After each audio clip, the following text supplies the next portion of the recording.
What? Oh my goodness. Hi guys. So Pepper is definitely a spicy little pepper. Exactly. She has opened up so much in her personality and her excitement and her demand barking. She's a sweet little dog, but boy, howdy, is she sassy. Um, which is very common for this age. It's very common for the puppy into teenager phase.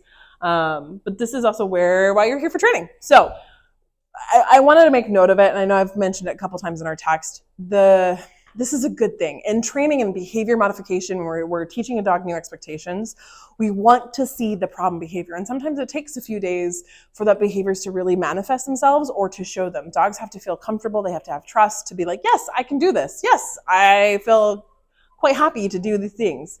So I wanted just to send you a little recap on how she's doing on her core skills.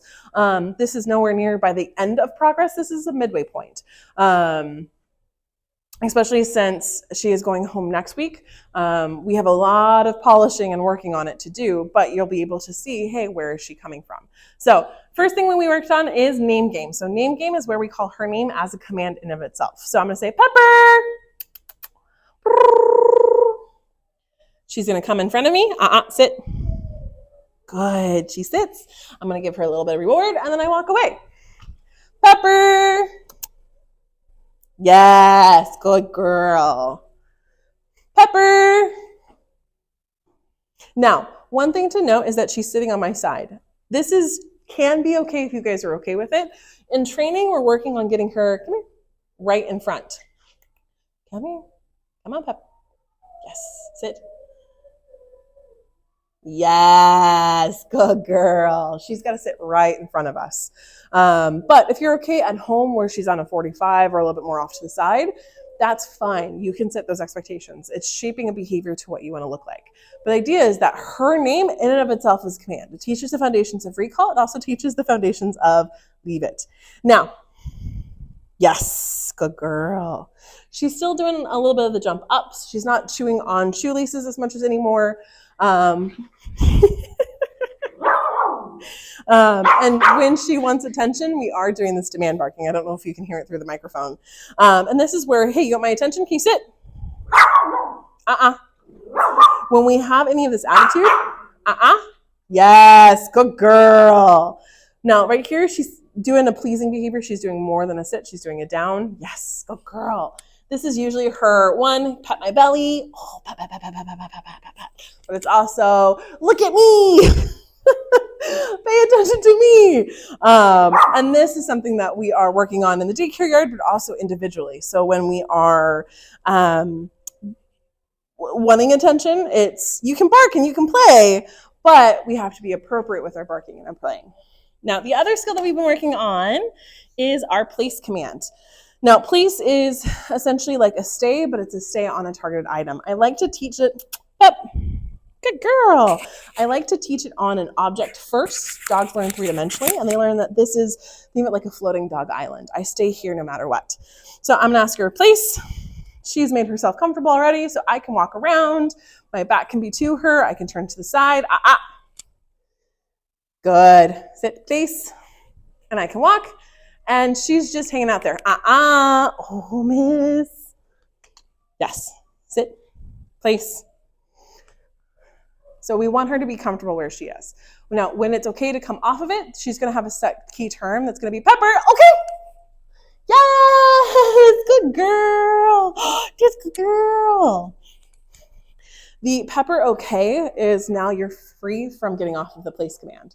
I like okay because it's a term that we as humans use most often and most comfortably, but it can be something that we shape into a free, release, break, any of those type of commands. Sit, place. One way that I'm gonna have you guys integrate this, sit, place. How do you guys integrate this at home? Ma'am, is by unloading the dishwasher. Come on, sit. Yes, place is unloading the dishwasher and then practicing place on there. You're gonna watch Netflix and you're gonna ask her place. Come on. No, come on. Good girl, yes. Place. I sent you a couple videos of her working with other dogs for distractions. She does, ironically, she does a lot better when there are more distractions around than when it's just us in the training room. Here, I think it's almost too quiet where her brain is overthinking. When there's a lot of distractions and stimulus, she's like, oh, hey, cool. I can watch those things happen as I sit on my cot. She's definitely kind of a nosy dog. She likes to know what is happening all around her at all times. So this is where you've gotten a lot of pictures of us working in the daycare yard, because she does actually pretty well with all those distractions. It's this boredom. No, ma'am. Yes, it's this boredom that is what we're going to be really doubling down on this week.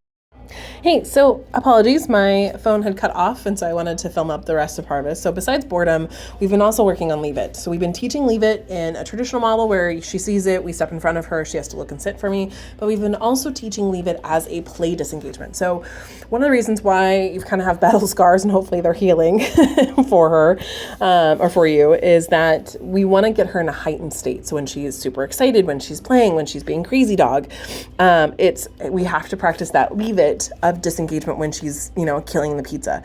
Now, just a moment before, she had accidentally grabbed the microphone. It has a little foam thing on it, and she's like, oh, I'm going to bite the microphone. So I had to get that out of her mouth really quickly. But when we teach this, it's about, can she play, and then a pause. So teaching a pause command. And you can see right here where she's playing, and then she's going to struggle in actually letting it go. Because when I tell her, Pepper, leave it, or Pepper, she lets go of it. But then she's like, I'm going to go for your face. I'm going to go for the toy that's hiding in your legs. I'm going to go for your pant legs. So this right here is she's letting go, but she doesn't know how to fill that space in between. She doesn't know what to do with it next. So that's where I'm grabbing the slip lead, and I'm just giving her slight tugs and releases so she can't launch herself at me, and she has to sit. The moment that she sits, she's going to get the praise. She's going to get the reward. That's where, yes, go girl, and she gets it.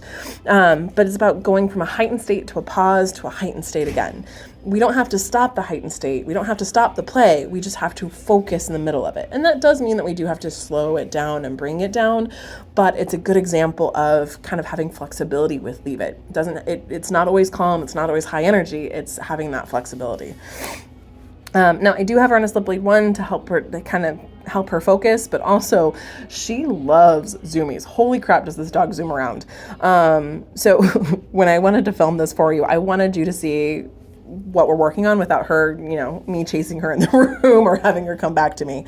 I like to call them victory laps. Now here is a strong Leave It. So she's already in a calmer state. I told her Leave It. And now I'm purposely teasing her where she's getting a reward for leaving it, but she doesn't get to have the pizza afterwards. And then we got some snuggles.